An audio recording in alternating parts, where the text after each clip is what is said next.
Assalamualaikum warahmatullahi wabarakatuh. Selamat datang di kelas digital Lamongan. Sekolah dasar, cerdas, berkarakter. Yeay! Bagaimana kabar kalian hari ini? Semoga kalian semua dalam keadaan sehat walafiat. Hari ini kalian akan belajar bersama saya, Bu Nurul Awana dari SD Negeri 2 Puter, Kecamatan Kembangbau. Sebelum memulai pelajaran hari ini, mari kita berdoa terlebih dahulu. Bismillahirrohmanirrohim. Kali ini kalian akan belajar di kelas 6, tema 2 Persatuan dalam Perbedaan, subtema 2 Bekerja sama mencapai tujuan, pembelajaran keempat. Tujuan pembelajaran untuk hari ini adalah sebagai berikut. Kalian semua siap untuk belajar? Mari kita mulai pembelajaran untuk hari ini. Upaya mempertahankan kemerdekaan Indonesia tidak hanya dilakukan melalui pertempuran, namun juga dilakukan melalui jalur diplomasi, perjanjian, dan perundingan, seperti Perjanjian Linggarjati, Perjanjian Renville, Perjanjian Rumroyen, dan Konferensi Meja Bundar. Berikut ini adalah nama-nama perjanjian yang pernah dilakukan antara Indonesia dan Belanda. Yang pertama yaitu Perjanjian Linggarjati yang dilaksanakan tanggal 15 November 1946 sampai dengan 25 Maret 1947. Perjanjian Linggarjati adalah perundingan antara Indonesia dan Belanda di Linggarjati, Jawa Barat, yang menghasilkan persetujuan mengenai status kemerdekaan Indonesia. Perjanjian tersebut ditandatangani secara sah oleh kedua negara pada tanggal 25 Maret 1947. Adapun hasil perundingan Linggarjati yaitu yang pertama, Belanda mengakui secara de facto wilayah Republik Indonesia, yaitu Jawa, Sumatera, dan Madura. Yang kedua, Belanda harus meninggalkan wilayah Republik Indonesia paling lambat tanggal 1 Januari 1949. Yang ketiga, pihak Belanda dan Indonesia sepakat membentuk Negara Republik Indonesia Serikat atau RIS. Yang keempat, dalam bentuk RIS, Indonesia harus tergabung dalam Commonwealth atau persemakmuran. Perjanjian Linggarjati ini menimbulkan pro dan kontra di kalangan masyarakat Indonesia. Sedangkan pelanggaran perjanjian tadi yaitu pelaksanaan hasil perundingan ini tidak berjalan mulus.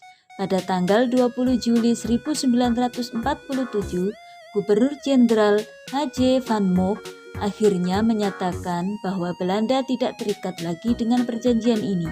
Pada tanggal 21 Juli 1947, meletuslah agresi militer Belanda pertama. Informasi selanjutnya yaitu adanya Perjanjian Renville yang dilakukan mulai tanggal 8 Desember 1947 sampai 17 Januari 1948. Perjanjian ini dilakukan antara Indonesia dan Belanda. Perjanjian ini ditandatangani pada tanggal 17 Januari 1948 di atas kapal perang Amerika Serikat USS Renville yang berlabuh di pelabuhan Tanjung Priok, Jakarta. Perundingan dimulai pada tanggal 8 Desember 1947. Perundingan ini ditengahi oleh Komisi Tiga Negara atau KTN, yaitu Amerika Serikat, Australia, dan Belgia. Delegasi Indonesia dipimpin oleh Amir Syarifuddin. Delegasi Kerajaan Belanda dipimpin oleh R. Abdul Qadir Widjoyo Atmojo. Hasil perundingan yang dihasilkan yaitu yang pertama, Belanda hanya mengakui Jawa Tengah, Yogyakarta, dan Sumatera sebagai bagian wilayah Republik Indonesia. Yang kedua, disetujuinya sebuah garis yang memisahkan wilayah Indonesia dan daerah pendudukan Belanda.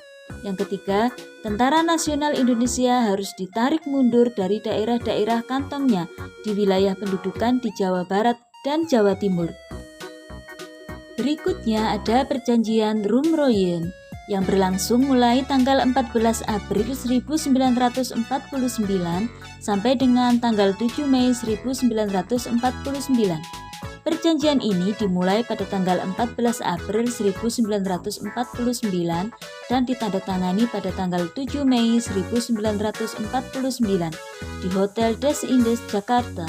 Nama perjanjian ini diambil dari kedua pemimpin delegasi, Muhammad Rum dan Herman van Rooyen. Tujuan perjanjian ini adalah untuk menyelesaikan beberapa masalah mengenai kemerdekaan Indonesia sebelum konferensi meja bundar di Den Haag. Hasil pertemuannya yang pertama yaitu Angkatan Bersenjata Indonesia akan menghentikan semua aktivitas gerilya. Pemerintah Republik Indonesia akan menghadiri konferensi meja bundar. Yang kedua, pemerintah Republik Indonesia dikembalikan ke Yogyakarta. Yang ketiga, Angkatan Bersenjata Belanda akan menghentikan semua operasi militer dan membebaskan semua tawanan perang. Selanjutnya ada konferensi meja bundar yang dilaksanakan mulai tanggal 23 Agustus 1949 sampai dengan tanggal 2 November 1949. Hasil dari konferensi meja bundar atau KMB antara lain yaitu yang pertama, Belanda mengakui RIS sebagai negara merdeka dan berdaulat. Yang kedua, status Irian Barat diselesaikan dalam waktu setahun sesudah pengakuan kedaulatan. Yang ketiga, akan dibentuk Uni Indonesia Belanda. Yang keempat, RIS mengembalikan hak milik Belanda dan memberikan hak konsesi dan izin baru untuk perusahaan-perusahaan Belanda. Yang kelima, pengambil alihan utang Hindia Belanda oleh Republik Indonesia Serikat. Berikutnya, kalian bisa membuat peta pikiran dari masing-masing perjanjian yang telah kalian pelajari. Aspek yang bisa dimasukkan dalam peta pikiran tadi yaitu apa, mengapa, siapa, bagaimana, kapan, dan di mana. Sebagai contoh, misalkan kita ingin membuat peta pikiran dari perjanjian Renville. Untuk aspek apa? Apakah perjanjian Renville itu perjanjian yang dilakukan antara Indonesia dan Belanda di atas kapal perang Amerika Serikat USS Renville? Untuk aspek mengapa, yaitu mengapa perjanjian Renville diadakan, karena perjanjian sebelumnya belum disepakati oleh kedua pihak akibat terjadinya agresi militer Belanda pertama. Untuk aspek siapa, yaitu siapa yang menghadiri perjanjian Renville. Delegasi Indonesia dipimpin oleh Amir Syarifuddin dan delegasi kerajaan Belanda dipimpin oleh R. Abdul Qadir Widjoyo Atmojo. Kemudian untuk aspek bagaimana hasil dari perjanjian Renville? Yang pertama, Belanda hanya mengakui Jawa Tengah, Yogyakarta, dan Sumatera sebagai bagian wilayah Republik Indonesia. 2. Disetujuinya sebuah garis yang memisahkan wilayah Indonesia dan daerah pendudukan Belanda. Yang ketiga, Tentara Nasional Indonesia harus ditarik mundur dari daerah-daerah kantongnya di wilayah pendudukan di Jawa Barat dan Jawa Timur. Untuk aspek kapan, yaitu kapan terjadinya perjanjian Renville, pada tanggal 8 Desember 1947 sampai dengan 17 Januari 1948. Untuk aspek di manakah tempat perjanjian Renville, yaitu di atas kapal perang Amerika Serikat USS Renville yang berlabuh di Pelabuhan Tanjung Priok, Jakarta. Nah, kalian sudah paham bukan anak-anak? Untuk peta pikiran perjanjian yang selanjutnya, kalian bisa membuatnya sendiri bukan?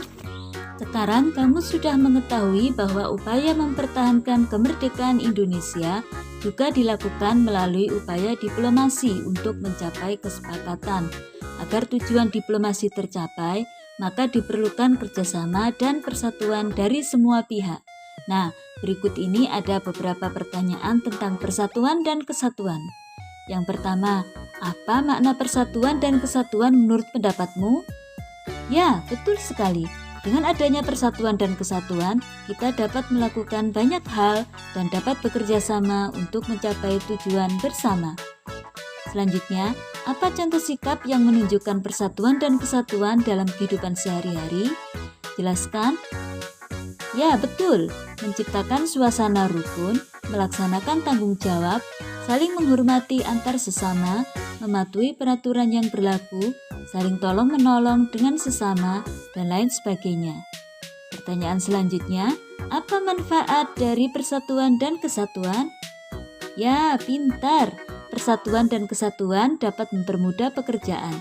Persatuan dan kesatuan juga dapat membawa kebaikan pada setiap aspek kehidupan manusia. Demikian tadi pembelajaran kita untuk hari ini.